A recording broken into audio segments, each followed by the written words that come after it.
Welcome to Bite at a Time Books, where we read you your favorite classics one bite at a time. My name is Bree Carlile, and I love to read, and wanted to share my passion with listeners like you. Be sure to follow the show on your favorite podcast platforms so you get all the new episodes.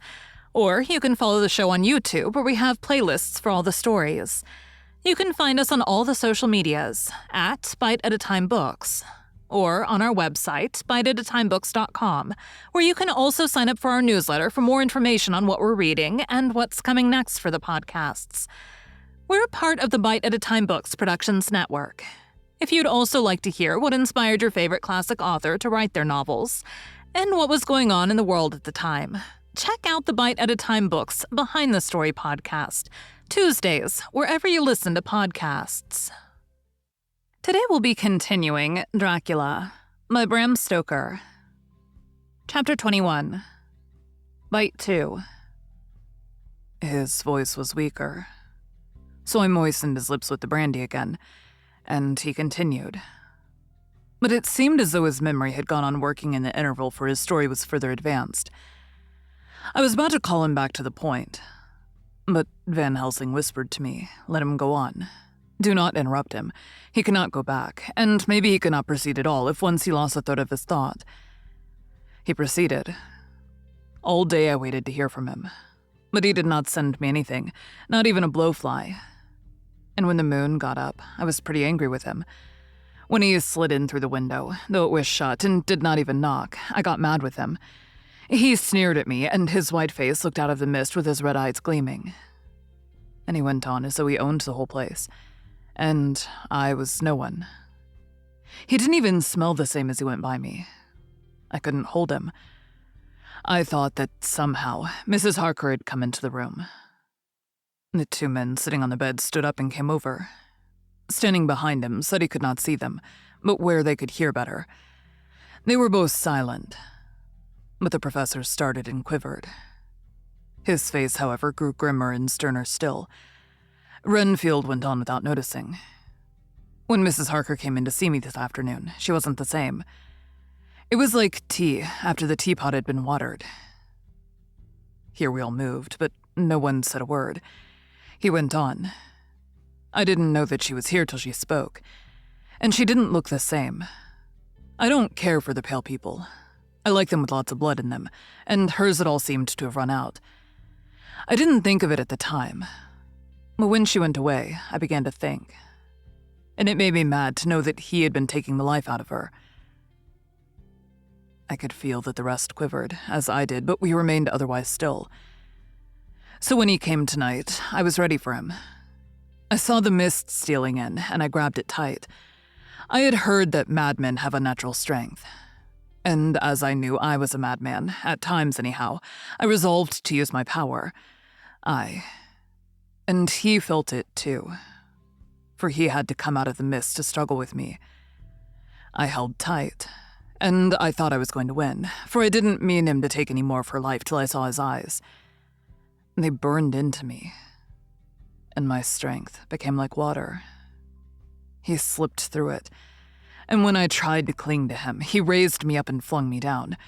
There was a red cloud before me, and a noise like thunder, and the mist seemed to steal away under the door. His voice was becoming fainter, and his breath more stertorous. Van Helsing stood up instinctively. "We know the worst now," he said. "He is here, and we know his purpose. It may not be too late. Let us be armed, the same as we were the other night, but lose no time. There is not an instant to spare." There was no need to put our fear, nay, our conviction into words. We shared them in common. We all hurried and took from our rooms the same things that we had when we entered the Count's house.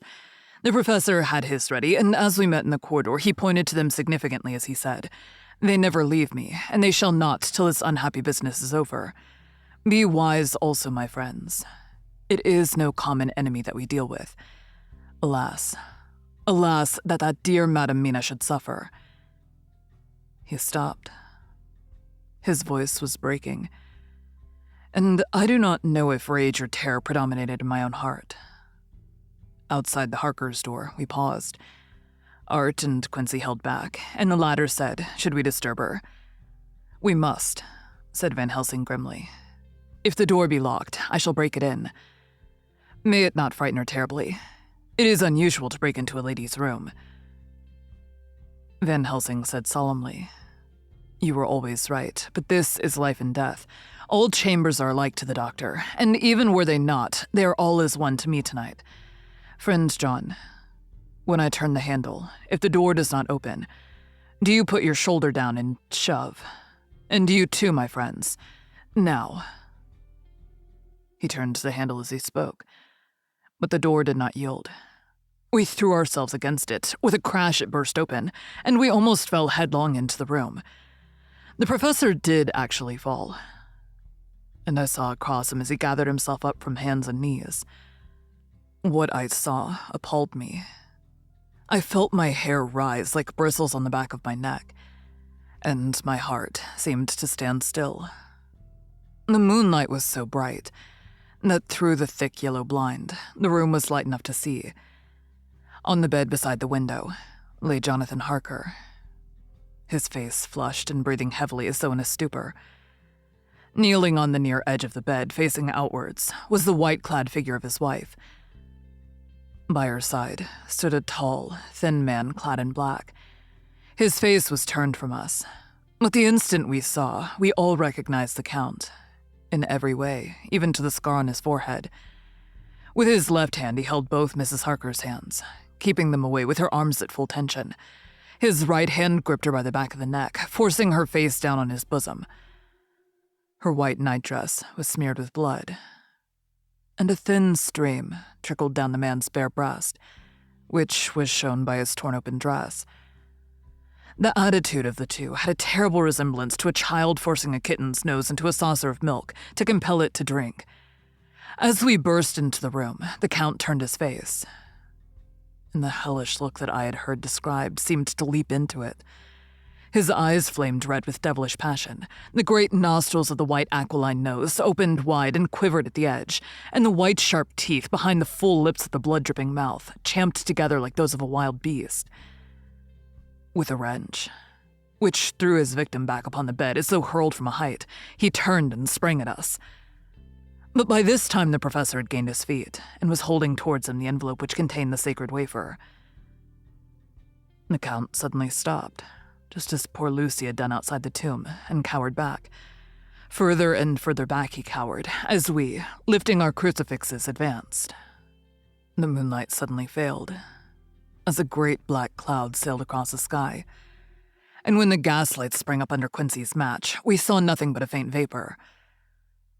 This, as we looked, trailed under the door, which with the recoil from its bursting open had swung back to its old position. Van Helsing, Art, and I moved forward to Mrs. Harker, who by this time had drawn her breath, and with it had given a scream so wild, so ear-piercing, so despairing that it seems to me now that it will ring in my ears till my dying day. For a few seconds, she lay in her helpless attitude in disarray. Her face was ghastly, with a pallor which was accentuated by the blood which smeared her lips and cheeks and chin. From her throat trickled a thin stream of blood. Her eyes were mad with terror. Then she put before her face her poor crushed hands, which bore on their whiteness the red mark of the Count's terrible grip. And from behind them came a low, desolate wail, which made the terrible scream seem only the quick expression of an endless grief. Van Helsing stepped forward and drew the coverlet gently over her body, whilst Art, after looking at her face for an instant despairingly, ran out of the room. Van Helsing whispered to me, "Jonathan is in a stupor such as we know the vampire can produce. We can do nothing with poor Madame Mina for a few moments, till she recovers herself. I must wake him." He dipped the end of a towel in cold water, and with it began to flick him on the face, his wife all the while holding her face between her hands and sobbing in a way that was heartbreaking to hear. I raised the blind and looked out of the window. There was much moonshine, and as I looked, I could see Quincy Morris run across the lawn and hide himself in the shadow of a great yew tree. It puzzled me to think why he was doing this, but at the instant I heard Harker's quick exclamation as he woke to partial consciousness, and turned to the bed. On his face, as there might well be, was a look of wild amazement. He seemed dazed for a few seconds, and then full consciousness seemed to burst upon him all at once, and he started up. His wife was aroused by the quick movement, and turned to him with her arms stretched out, as though to embrace him. Instantly, however, she drew them in again, and putting her elbows together, held her hands before her face, and shuddered till the bed beneath her shook. "In God's name, what does this mean?" Harker cried out. "Dr. Seward, Dr. Van Helsing, what is it? What has happened? What is wrong? Mina, dear, what is it? What does that blood mean? My God, has it come to this?" And raising himself to his knees, he beat his hands wildly together. "Good God, help us. Help her. Oh, help her." With a quick movement, he jumped from the bed and began to pull on his clothes. All the man in him awakened the need for instant exertion. "What has happened? Tell me all about it," he cried without pausing. "Dr. Van Helsing, you love Mina, I know. Oh, do something to save her. It cannot have gone too far yet. Guard her while I look for him." His wife, through her terror and horror and distress, saw some sure danger to him. Instantly forgetting her own grief, she seized hold of him and cried out, No, Jonathan, you must not leave me. I've suffered enough tonight. God knows, without the dread of his harming you. You must stay with me. Stay with these friends who will watch over you." Her expression became frantic as she spoke. And he, yielding to her, she pulled him down, sitting on the bedside, and clung to him fiercely. Van Helsing and I tried to calm them both. The professor held up his little golden crucifix and said with wonderful calmness, "Do not fear, my dear. We are here. And whilst this is close to you, no foul thing can approach. You are safe tonight, and we must be calm and take counsel together." She shuddered and was silent, holding down her head on her husband's breast. When she raised it, his white nightrobe was stained with blood where her lips had touched, and where the thin, open wound in her neck had sent forth drops. The instant she saw it, she drew back with a low wail and whispered amidst choking sobs, "Unclean, unclean. I must touch him or kiss him no more. Oh, that it should be that it is, I who am now his worst enemy, and whom he may have most cause to fear." To this, he spoke out resolutely, "Nonsense, Mina. It is a shame to me to hear such a word. I would not hear it of you, and I shall not hear it from you. May God judge me by my deserts and punish me with more bitter suffering than even this hour, if by any act or will of mine anything ever come between us." He put out his arms and folded her to his breast, and for a while she lay there sobbing. He looked at us over her bowed head, with eyes that blinked damply above his quivering nostrils. His mouth was set as steel. Thank you for joining Bite at a Time Books today. Well, we read a bite of one of your favorite classics. Again, my name is Bree Carlile, and I hope you join us tomorrow for the next bite of Dracula. If you enjoyed our show, be sure to follow us so you get all the new episodes. We would also love for you to drop us a rating on your favorite podcast platform. You can catch us on all the social medias at Bite at a Time Books, or check out our website, biteatatimebooks.com, where you can sign up for our newsletter. Our show is part of the Bite at a Time Books Productions Network. If you would also like to hear about the authors who write the books we read on the show, check out the Bite at a Time Books Behind the Story podcast, wherever you listen to podcasts, or on biteatatimebooksbehindthestory.com.